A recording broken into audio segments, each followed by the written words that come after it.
Ce dimanche, vivez le tout premier marché de Noël du département de la Haute-Saône. Rendez-vous dans le parc du château de Ré-sur-Saône de 11h à 18h pour un marché chaleureux avec artisans, producteurs locaux, food trucks, bar à vin et boissons chaudes.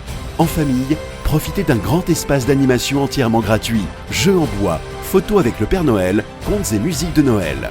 Et toute la journée, visite du château et balade en calèche pour plonger dans la magie de Noël. Le marché de Noël du département, c'est ce dimanche à Ré-sur-Saône. Comptoise Radio, conseil d'experts. Bonjour Joanne Théron. Bonjour. Spécialiste de l'intelligence artificielle et formateur en Franche-Comté. Pourquoi l'intelligence artificielle se trompe parfois ? Est-ce qu'elle bug ? Est-ce qu'elle invente ? Ou est-ce que c'est nous qui la mettons en difficulté ? Et vous allez voir, la réponse est beaucoup plus simple qu'on ne le croit. Pour comprendre ça, il faut se rappeler une chose essentielle. Une IA générative de texte n'est pas un cerveau, c'est un outil à faire des statistiques. Son rôle, c'est de prédire la suite logique d'une phrase, comme si elle complétait un texte mot après mot, en se basant sur tout ce qu'elle a appris. Elle n'a pas de conscience de ce qui est vrai ou faux. Elle ne comprend pas la réalité. Elle reconnaît des motifs, des structures, des associations de mots probables. Donc si vous lui donnez des informations fausses, elle ne peut pas s'en rendre compte.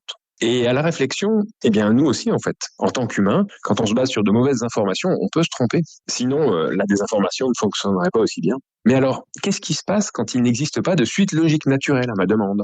Si je pose une question absurde ou impossible, l'IA va quand même essayer de prédire une réponse. Sauf que les probabilités deviennent floues. Résultat, elle peut répondre quelque chose de totalement illogique. Si je demande quelle est la meilleure cuisson pour une poêlée de cailloux, il n'y a pas de réponse logique puisque la question elle-même est absurde. Parfois, l'IA va proposer un type de cuisson, et d'autres fois, elle va répondre que ça ne se mange pas. Et petit à petit, les fabricants de l'IA vont corriger les absurdités détectées. Mais la capacité de l'humain à trouver de nouvelles absurdités est infinie. Donc on trouvera toujours moyen de faire dire n'importe quoi à l'IA si on le veut vraiment. À l'inverse, il arrive aussi qu'un raisonnement nous paraisse évident à nous, mais absurde pour l'IA. Pourquoi ? Et parce qu'elle n'a pas le contexte que nous avons naturellement en tête. L'IA ne devine pas. Il faut absolument lui donner toutes les informations nécessaires pour comprendre ce que vous attendez. L'IA a accès à presque toute la connaissance humaine. Donc si la réponse est décevante, souvent c'est lié à la façon dont on l'a interrogé. Une question trop vague, un contexte imprécis, un objectif non explicite, et l'IA fait une prédiction qui ne correspond pas à ce que vous attendiez. Oui, l'IA se trompe parfois, mais en réalité,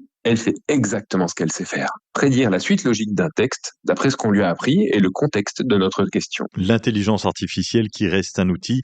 Joanne Théron, spécialiste de l'intelligence artificielle et formateur IA en Franche-Comté.